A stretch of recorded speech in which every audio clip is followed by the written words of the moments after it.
Bivol is not loading up. There.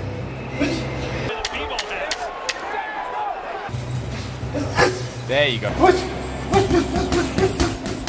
Bivol. Look at him go. Oh my word. Welcome to Pro Striking. In this video, we're going to take a look at how you can structure a simple and effective bag workout to look like Dmitry Bivol, who's considered one of the pound for pound best boxers in the world right now. Not long removed from a big win over Canelo Alvarez, where Bivol outboxed him for the majority of the bout. Bivol has a lovely style, and he uses his lead hand really efficiently to control the range and stop his opponent from really getting going. So in the video, we've got my client Jack. He trains one-to-ones with me. We focus on boxing. We did a little bit of Thai boxing together to begin with, and he preferred boxing, so we kind of stuck with that. He's set to have his first white collar boxing fight soon, in the next couple of months, but he's only been training for about a year total, and that's basically from a day one beginner. We might do a couple sessions a week together. So I would still classify him as a relative novice. Why I say novice slash beginner is because he's never competed, and a year is not actually that long to have been training. He's picked it up pretty quickly and he looks pretty good, but he's still just a pure hobbyist, and he pretty much always will be. He just enjoys training, as do I'm sure most of you out there. He's also not on steroids. He's been training weights consistently for about 10 to 15 years now. I think he's not long turned 30, and he started weight training when he was about 15, 16. So that's a very long time to be consistently training weights for. He's about 82 kilos, so he's not the biggest guy, about 5'9" or 10. So yeah, that's Jack's statistics, because when I put little shorts of him, that seems to bring in a lot of inquiry. So the workout's going to consist of Jack on the bag, and I've structured it so I want him to do a lot of stuff with his lead hand. So double jabbing, single jabbing, changing the rhythm and speed of his jab, and sometimes just stiff arming as a measure just to gauge the distance.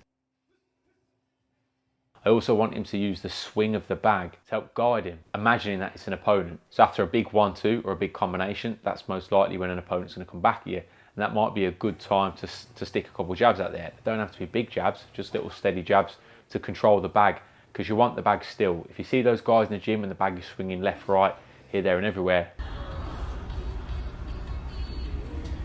then they're not really controlling the bag's controlling them. So you want to keep the bag still.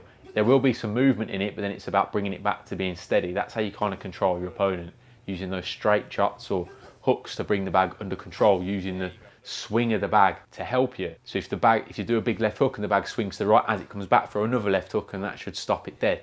The same thing if you throw a big 1-2 and the bag goes swinging backwards. Imagine that's an opponent coming back towards you, and steady it with a jab. That's a good time to throw your sharp jab. So watching Bivol now, Bivol was the bigger man in a longer reach than Canelo, so obviously he was able to utilise that advantage, using his attribute to keep Canelo on the end of his reach. But this can still work for smaller fighters. If you've got a good jab, if you've got a good understanding of distance, you can do exactly the same thing. And not all big guys know how to use their range effectively. Another beautiful thing Bivol does is he mixes the tempo of his punches. So he'll go from a steady rhythm, quite metronome-like jabs, to then coming in with a blitz combination of up to 8, 9 or 10 punches, and that catches fighters completely by surprise. When they get used to a consistent rhythm like a 1, 1-2, 1-2-3, they're preparing themselves to relax after the 1-2-3 is landed. Whereas when all of a sudden there's 6, 7, 8, 9 punches coming, they're waiting for that rest and they don't actually get a chance to get going.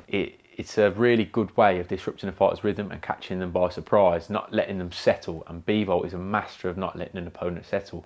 He goes from almost a hypnotic, steady rhythm, 1, 1-2, and then all of a sudden 1, 2, 3, 4, 5, 6, 7. And he throws his punches a little bit with an offbeat rhythm. So in this round on the bag, I was getting Jack to implement that exact strategy. Go from your 1 to the body, controlling the bag with your measure, and then every now and again come in with a more significant combination. Another tip is to throw a significant combination but at single shot beats, so 1, 2, 3, and then all of a sudden changing that rhythm to 1, 2, 3. So that might sound silly, but just the beats of a drum, like bum, bum, bum, or bum, bum, bum, bum, bum. Take that how you want. Just made myself probably look like a bit of a prat on camera. But these are the methods I'll use to teach beginners from day one right up to professional fighter. Obviously, all the while on the bag, try and be mindful of your technique.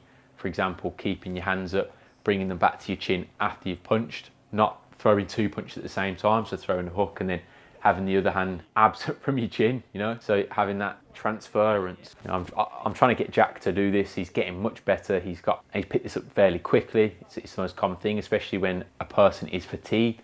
They start dropping their hand. Hopefully you enjoyed this video. There's a few valuable things there and something that you can use to structure your own workout so you don't feel like you're doing something completely random on the bag. You've got a little bit of method to the training. If you'd like more in-depth breakdowns, you head over to my Patreon. It's a small nominal fee where you can have some extra content there, extra breakdowns. You can also get in contact with me via direct message and I'll try my best to respond to you. As always, thank you for watching and I'll catch you later.